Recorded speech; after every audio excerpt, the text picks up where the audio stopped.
Hi everyone, it's Sandra, and it has been 29 days since I checked in on my European nightcrawler bin.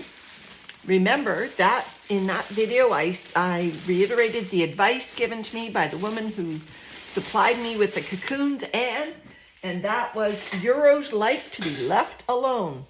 So I've done that. This bin has gone through its first harvest, and I'm going to do a video and put it up separately showing you the fabulous castings out of these European nightcrawlers. And all of the harvests I've ever done, I don't think I've seen such beautiful casting right from the start. So this is a 29-year-old bin, or 29-day-old bin, in the sense that this bedding was almost all new 29 days ago. So let's give it a total bin stir, evaluate the moisture, and then I'll feed these worms for today. See where they're hiding. The moisture is still great.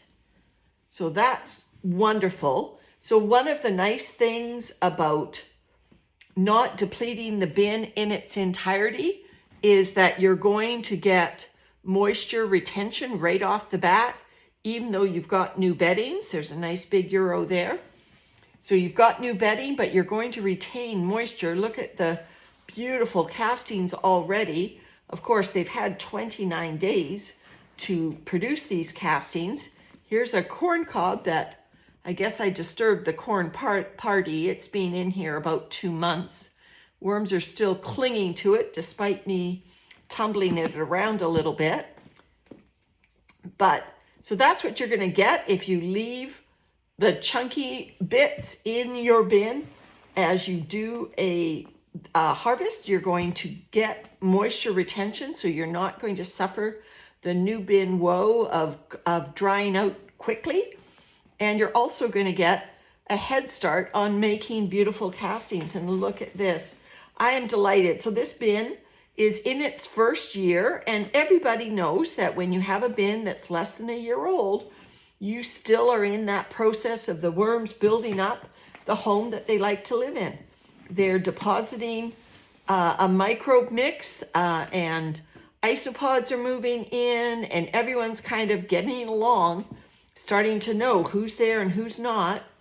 And in that first year, you can expect to have transitions as the bin matures and eventually settles into a homeostasis, where the isopods and the worms and the microbiomes of the bedding all work in harmony. So yeah, this bin is doing great at getting to that state. Here's some strands from corn husks over here. Again, after 29 days, I'm not expecting any worm balls, because even though there are worms in the corn, the worm party probably happened long ago. So I just have a little bit more to stir up before I feed these guys. And because it is 29 days before I checked in on this bin, and it's likely to be about another month before I check in on them again, I want to give them a moist feeding, but I'm also going to give them a really smelly feeding. Landon's been pestering me to feed these to a worm bin because they've been sitting in our kitchen making a big stink. And he's right. I got to feed them to a worm bin. This worm bin is on a kitchen chair. So it is under my kitchen table. We push the chair in to make it nice and dark in this bin. So this bin sits right under our kitchen table, and I am going to give it a really stinky feeding. And that's just how confident I am that this worm bin will be able to handle that odor for us instantly, as long as I bury it up. Okay, so there we go. I've kind of casually moved some of the bigger bits over here. Forgot this one, I guess. Let's put these bits right at the bottom of our feeding zone. So I'm going to put a little bit of carbon down before I give them the stinky feeding.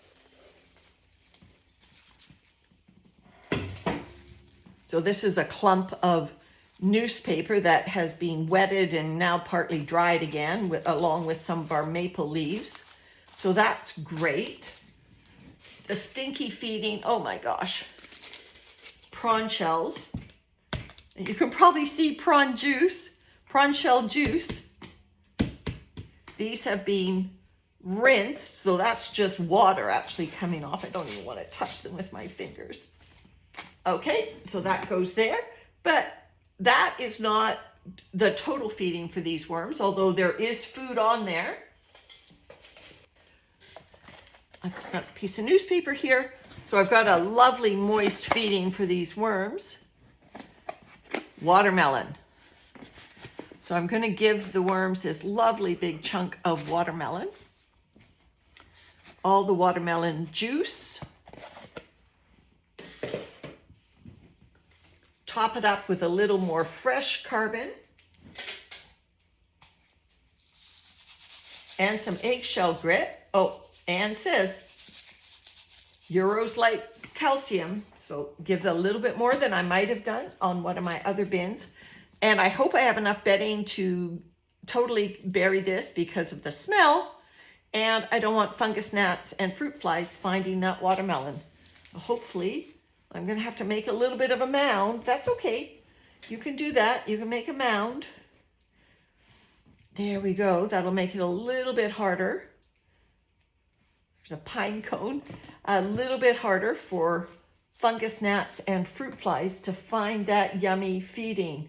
All right, so for those of you who've been following along the saga of these European nightcrawler worm cocoons, there they go. They're growing up, they're adults, making their own cocoons. And can you see the little cluster happening here in the corner? This is just evidence that Euros do not like to be disturbed. They're clustering in this corner going, we don't like this. We didn't like this total bin stir and the bedding being disturbed. So I'm going to tuck them in under my kitchen table, and hopefully they will settle down. I've never had one escape from the bin yet. All right, everyone. Thanks for watching. Bye for now.